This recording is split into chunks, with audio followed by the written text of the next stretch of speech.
ये आकाशवाणी है। कार्यक्रम समायकी में प्रस्तुत है कोरोना वायरस संक्रमण पर स्वास्थ्य विशेषज्ञ डॉक्टर अनुपम प्रकाश से आकाशवाणी संवाददाता सिद्धार्थ सिंह की बातचीत। डॉक्टर अनुपम, कोरोना के क्या लक्षण है? देखिए, कोरोना एक साधारण बुखार है, इसको वैसे ही समझिए। बुखार जो है बहुत मरीजों में होता है, 2/3 तक मरीजों में तो मिलता ही है। कुछ लोगों को कोई भी जो है लक्षण नहीं होता और वो वैसे भी ठीक हो जाते हैं।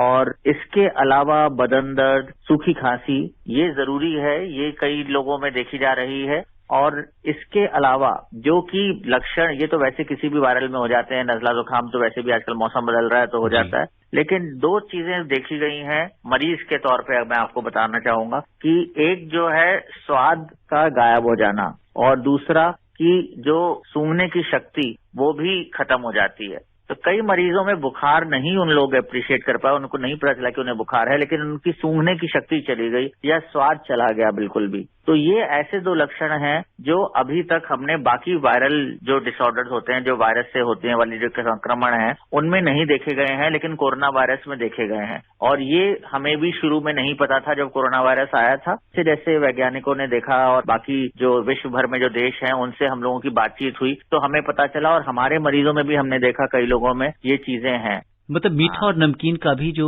भेद है वो खत्म हो चला जाता है। और सूंघने की भी स्मेल ऐसी चली जाती है। जो मेरे एक मरीज हैं कहते हैं कि हम गुलाब को सूंघते थे कि गुलाब में आए खुशबू, लेकिन गुलाब की जरा सी भी हमें खुशबू नहीं आती थी। डॉक्टर अनुपम, स्वास्थ्य परिवार कल्याण मंत्रालय ने राज्यों को सलाह दी है कि कोविड-19 जांच के लिए सभी थेरेपी का जो यूज है वो केवल उन स्वास्थ्य केंद्रों में ही होना चाहिए जहां रोगियों पर समुचित निगरानी रखी जा सकती है। आईसीएमआर और एम्स ने ऑक्सीजन थेरेपी है, स्टेरॉयड है और इन सब चीजों पर विशेष ध्यान देने की सिफारिश की है। और उन्होंने एक सिफारिश और भी की है जो कि मानसिक स्वास्थ्य परामर्श की सिफारिश की है उन्होंने। तो कोविड के केस में जो मेंटल हेल्थ है वो आज एक बहुत बड़ी चुनौती बन गया है।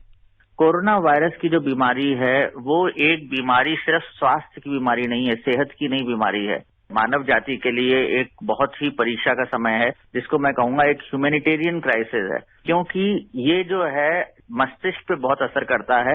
ये नहीं कि ये वायरस मस्तिष्क को अफेक्ट कर रहा है, लेकिन ये है कि ये वायरस की वजह से अगर एक आदमी है तो संक्रमण इतना ज्यादा है, घर में एक आदमी को होता है तो बाकी सबको होने की संभावना बहुत ज्यादा रहती है। इसलिए अगर एक भी आदमी पॉजिटिव हो जाता है तो बाकी सब पे प्रेशर हो जाता है। इसीलिए अगर मोहल्ले में किसी एक आदमी को हो गया तो उसके आसपास के घर के लोग जो है, मोहल्ले के बाकी सारे घर जो हैं, वो भी बहुत परेशान हो जाते हैं। तो मैं सही मायने में कहता हूं कि मानव जाति के लिए एक बहुत ही परीक्षा का समय है और जो है हमें मेंटली टफ होना पड़ेगा। डॉक्टर अनुपम, एसिम्प्टोमेटिक जो लोग हैं उनसे कोरोना कैसे फैलता है? कोरोना वायरस एक वायरस है और जो वायरल डिजीज है इनमें कई जो है सब क्लिनिकल या एसिम्प्टोमेटिक इन्फेक्शन होते हैं, जिनमें मरीज को खुद पता नहीं होता है कि इन्फेक्शन है और वो कई बार खुद ब खुद ठीक भी हो जाते हैं। 99% लोग जिनको एसिम्प्टोमेटिक होता है वो ठीक भी हो जाते हैं। तो ये सिर्फ कोरोना वायरस के साथ नहीं, लेकिन कई अलग वायरल डिजीज में भी होता है ये। लेकिन ये है कि हाँ, अगर इनको वायरस है शरीर में तो संक्रमण के चांसेस रहते हैं। हालांकि इन लोगों में संक्रमण के चांसेस कम होते हैं बनिस्बत उन लोगों के जिनको सिम्टम्स होते हैं। लेकिन ये है कि इनका क्योंकि पता नहीं चलता तो इसलिए फिर भी दिक्कत रहती है। तो ध्यान तो रखना पड़ेगा और 3 चीजें जो जरूरी हैं, अपना हाथ धोते रहें, मास्क पहने और सोशल डिस्टेंस मतलब 1 से 2 मीटर का जो है फासला रखें। ये लोग भी जो संक्रमित हैं और जो लोग इनके आसपास हैं वो भी। डॉक्टर अनुपम, जो लोग एसिम्प्टोमेटिक हैं, लक्षण नहीं है जिनके अंदर, तो क्या ये वायरल लोड भी डिसाइड करता है कि अगर वायरल लोड कम है तो उतने सिम्टम्स उसके अंदर आ नहीं पाए, और बहुत ज्यादा वायरल लोड है तो उसके अंदर सिम्टम्स आते हैं? क्या कुछ ऐसा भी क्लासिफिकेशन है? हम मानते यही है कि जिन लोगों को एसिम्प्टोमेटिक है उन लोगों में वायरल लोड कम है। फिर भी 100% ये सच नहीं है। कुछ एक लोग रहेंगे ऐसे जिनमें एसिम्प्टोमेटिक कैरियर्स हैं जो, और जिनमें वायरल लोड फिर भी थोड़ा ज्यादा हो सकता है। तो ये क्योंकि अपने शरीर के इम्यून सिस्टम पे भी डिपेंड करता है। इसलिए हर आदमी जिसको कि एसिम्प्टोमेटिक है, जिसको कि बहुत ज्यादा दिक्कतें नहीं है, लक्षण नहीं है कोरोना वायरस के, जरूरी नहीं कि वो बिल्कुल ही जो है उसमें वायरल लोड कम हो। वो फिर भी वायरस फैला सकता है। इसीलिए एक सुपर स्प्रेडर का पहले कॉन्सेप्ट था। कुछ लोग कम कैरियर रहे हैं और उन्होंने स्प्रेड ज्यादा किया है। डॉक्टर साहब, बुखार के बारे में किस तरीके से ये चलता है? बहुत हाई फीवर आता है या मॉडरेट भी रह सकता है? और दूसरा सवाल है कि पसीने से हो सकता है क्या? आजकल जैसे गर्मी का और उमस का मौसम है तो कई बार पसीना जो है, अगर हम मास्क लगाए होते हैं, बाहर निकलते हैं तो हमारा ही पसीना जो है निकल के वो हमारे होंठ पे या अन्य जगहों पे जाता है। तो क्या कहना चाहेंगे?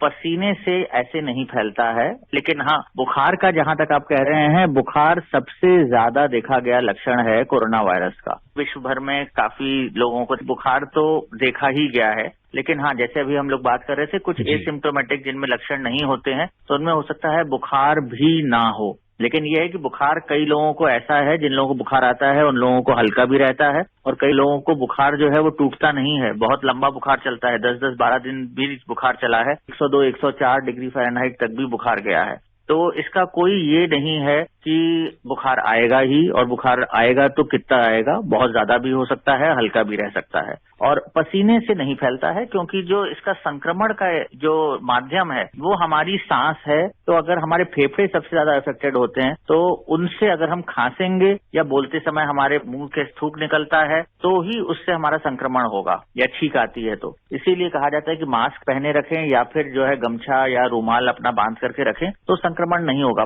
पसीने से संक्रमण होने की संभावना नहीं है।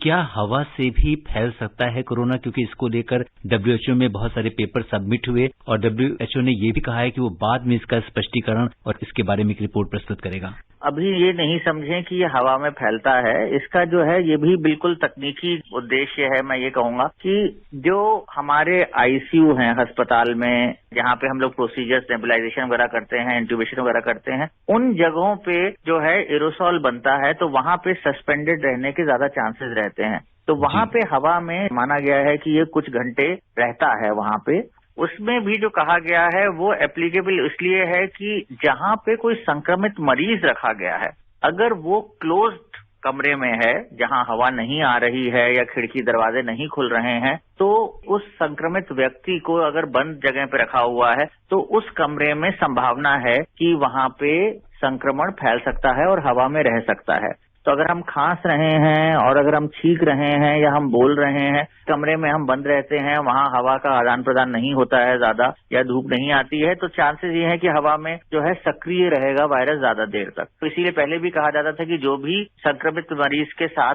ध्यान दे रहा है, उनका केयर गिवर है जो उनको ध्यान रख रहा है, वो जो है वो हमेशा मास्क पहने और अपने हाथ धोते रहे। तो इससे घबराने की बात नहीं है। जो है क्राउडेड प्लेसेस में वैसे भी मास्क लगा करके जाएं। अगर आप मास्क लगा करके जाएंगे तो ये सब एरोसॉल और हवा में जितना भी है, आप हमेशा बचे रहेंगे।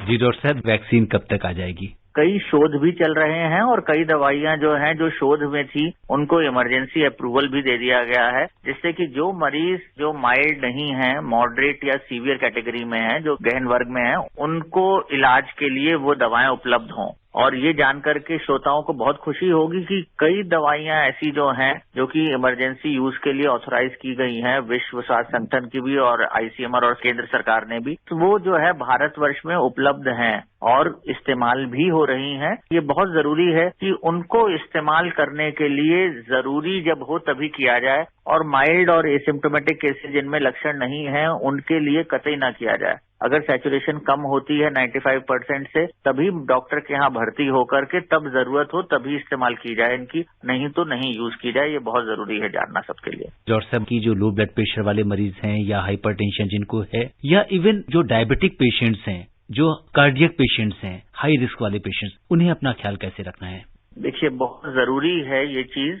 जो लोग साधारण हैं, युवा हैं और जिनको कोई बीमारी नहीं है, उनमें जो है कोरोना वायरस का असर बहुत ज्यादा जो है नहीं देखा जा रहा है। वो लोग सब ठीक हो रहे हैं। जो लोगों को शुगर के मरीज हैं, जिन लोगों को दिल की बीमारी है, या जिन लोगों को उच्च रक्तचाप रहता है, मतलब कि ब्लड प्रेशर ज्यादा रहता है, या फिर जिनकी उम्र ज्यादा है, वृद्धावस्था है, और एक अगर वजन ज्यादा है, मोटापा, ये 5 श्रेणियां ऐसी हैं जिनमें अगर कोरोना वायरस का संक्रमण हो रहा है तो हम लोग जो है संक्रमण की जटिलताएं ज्यादा देख रहे हैं। सबको साथ लेकर के चलें। आपका बहुत बहुत धन्यवाद। धन्यवाद। अभी आप सुन रहे थे कोरोना वायरस संक्रमण पर स्वास्थ्य विशेषज्ञ डॉक्टर अनुपम प्रकाश से आकाशवाणी संवाददाता सिद्धार्थ सिंह की बातचीत। ये कार्यक्रम आकाशवाणी के समाचार सेवा प्रभाग द्वारा प्रस्तुत किया गया। इसे आप हमारे mobile app news on AIR पर भी सुन सकते हैं। इस कार्यक्रम के संबंध में अपनी प्रतिक्रिया आप हमें ईमेल कर सकते हैं। पता है AIRNSGtalks@gmail.com। ये कार्यक्रम फिर से सुनने के लिए लॉगिन करें हमारी वेबसाइट